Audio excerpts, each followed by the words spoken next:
Hello दोस्तों, राम राम, नमस्कार। आज मैं कुछ बातें करूंगी प्रसाद जी द्वारा लिखित उपन्यास कंकाल की। यह एक ऐसा उपन्यास है जिसकी रचना अनैतिक संबंधों पर ही आधारित है। हमारी जो सामाजिक संरचना है, जो सामाजिक संरचना की बुनावट है, यानी जो ताना बाना है, उसकी धुरी जो है वो हमारा परिवार है।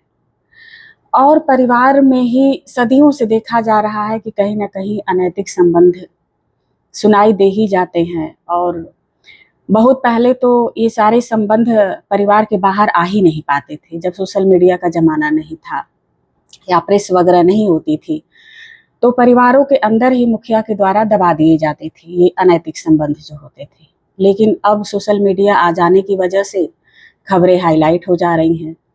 तो कहीं जीजा साली के साथ भागती है, तो कहीं पर जो है कि दामाद जो है सास को लेके भाग रहा है, तो कहीं पर विवाहित स्त्री जो है वो किसी और प्रेमी के साथ मिल करके हत्या को अंजाम दे रही है। सारी घटनाएं हर वक्त जो है पेपर में या कहीं भी आप सुनिए तो सुनाई पड़ ही जाता है। तो आखिर सोचने वाली बात यह है कि ये अनैतिक संबंध की शुरुआत क्यों होती है हमारे बीच। क्योंकि चाहे पूरब का समाज हो या पश्चिम का समाज हो, इसे कोई ना ही सामाजिक मान्यता प्राप्त है और इस पर बंदिश हर तरीके से लगाई जाती है।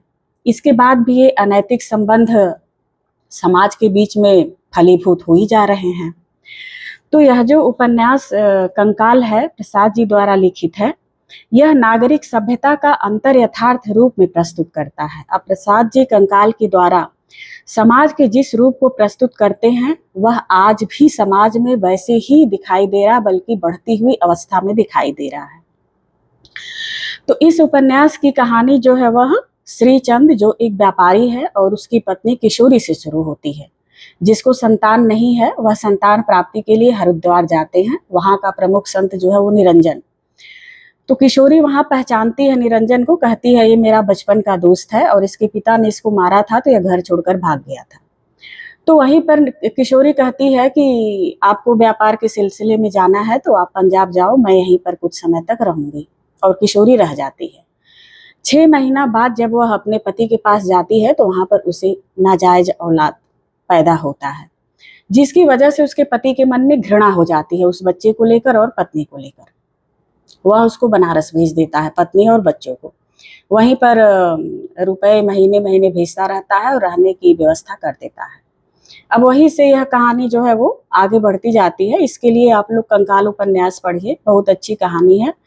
और सामाजिक जो हमारा ताना बाना है वह कैसे क्षीण होता है उसको इस उपन्यास में दिखाया गया है। अब यह उपन्यास का नाम कंकाल क्यों पड़ा, मैं भी पढ़ती गई, मुझे समझ में नहीं आ रहा था कि ये शीर्षक कंकाल ही क्यों दिया गया है। तो लास्ट में जो कहानी का नाजायज औलाद है विजय, यह अंत में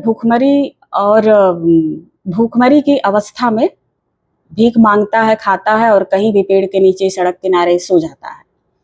एक दिन यह मरी हुई अवस्था में गुदड़ी में लिपटा हुआ सड़क के किनारे पड़ा हुआ मिलता है और कोई देखता है तो कहता है, अरे कौन यहाँ मरा पड़ा है, बेसहारा अनाथ कोई है यहाँ पे, कंकाल अवस्था में पड़ा हुआ है।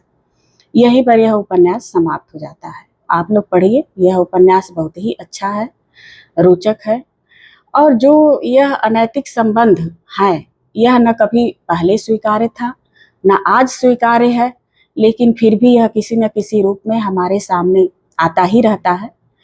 तो इन संबंधों से हर परिवार को, हर महिला को, हर पुरुष को बचना चाहिए।